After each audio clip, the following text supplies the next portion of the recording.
a thorough job, and obviously outlining usually clarifies thinking before they do the speech. Okay. So what would you say a typical class session looks like for you? In the hybrid, each class session, which happens today at 3 o'clock, each class session begins promptly at 3 o'clock with delivering speeches.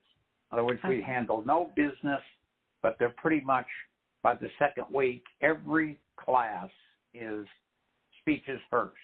Now, if you have 20, that's obviously a little more laborious, but 10 works perfectly, and we can get through those 10 in under an hour. And then they take a short break while I'm kind of organizing group feedback, and I supply group feedback after the speeches, and then I find that individual feedback just seems hard for them. They're very uptight when I bring them up in front of the group. And that's, a corollary of the whole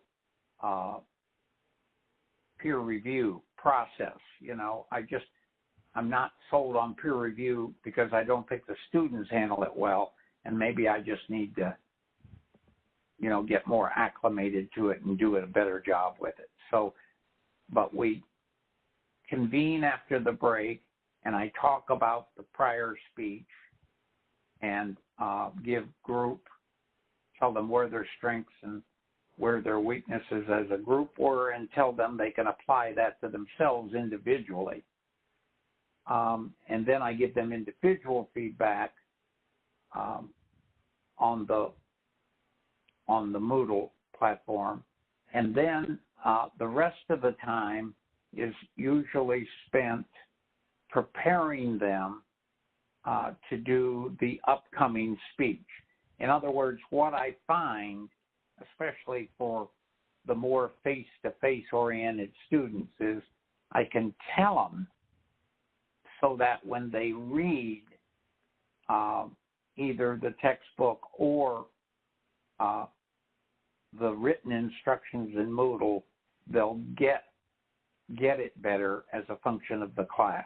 And I may have them do drills depending on what the upcoming course is. So in, for example, the discussion class, prior, when we are getting ready for the discussion, I point out that really the fundamental interpersonal skill is the ability to hear something someone else is saying and then respond to them in a way that they get that you heard what they said. And that is a higher order skill. It's called collective monologue as opposed to, collective dialogue as opposed to collective monologue. If you go into a preschool, you'll see kids talking, and one says one thing and one says another thing, and it has nothing to do with what the other kid said. Interesting. And they just don't get it. I also taught child development a lot in days gone by. Interesting. How difficult would you say it is to engage students in this course? Did they see the relevance? I think I'm doing pretty good, and I'll tell you why. I think what has made speech less engaging for students is the trivial topics that they're often encouraged to deliver speeches on. And I do some, like today, and we have two discussion groups today, and one of them is discussing, does our society need marriage? And the other group is discussing, does our society need religion? And those are two very hot topics today, and it's easy to get information on them, and they all have a pretty strong opinion, but some, colleges or departments, veer away from those topics. And I try to tell them that the key to having a discussion is to control your emotion and your opinion and focus on group consensus and learning something about somebody else's opinion. So I'm doing pretty well with that approach, and they do get engaged. Yeah, I can imagine. Is there any, you mentioned the group discussion section that you prepare. Is there any other learning content that you create yourself to use in the course? No, I would say everything else is based on Lucas, and really it's just that,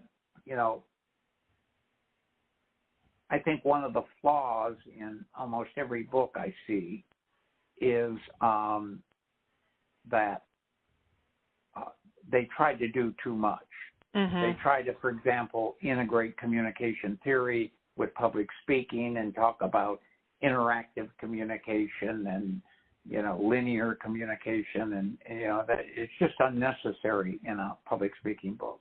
By the way, I'm sure you realize that, especially in community colleges, there are two separate courses. One of them tends to be more about communication theory, mm-hmm. and the other tends to be public speaking. I'm working on a way to integrate those two so that one book could serve both. And I think it would be really neat for a college student to be able to buy one book and take two courses. Yeah, that makes a lot of sense. Okay. Okay. A publisher, in a sense, as a publisher, that reduces your market somewhat, doesn't it? Well, I think just to answer your question, I think it's the products and the books that we've been offering have been in response to the fact that, most schools teach one or the other as the gen ed requirement. So that's, I think, what's driven some of those choices. But, as we see those start to maybe collapse and become one course, I'm sure that we'll respond accordingly. And if you could be the one that offers the book to a whole lot of colleges, that would increase your market. Right. Yeah, rather than, okay. Well, I need to sell this to somebody when I get it fairly, I'm probably 30% along in terms of hammering out the structure, but it's been fun.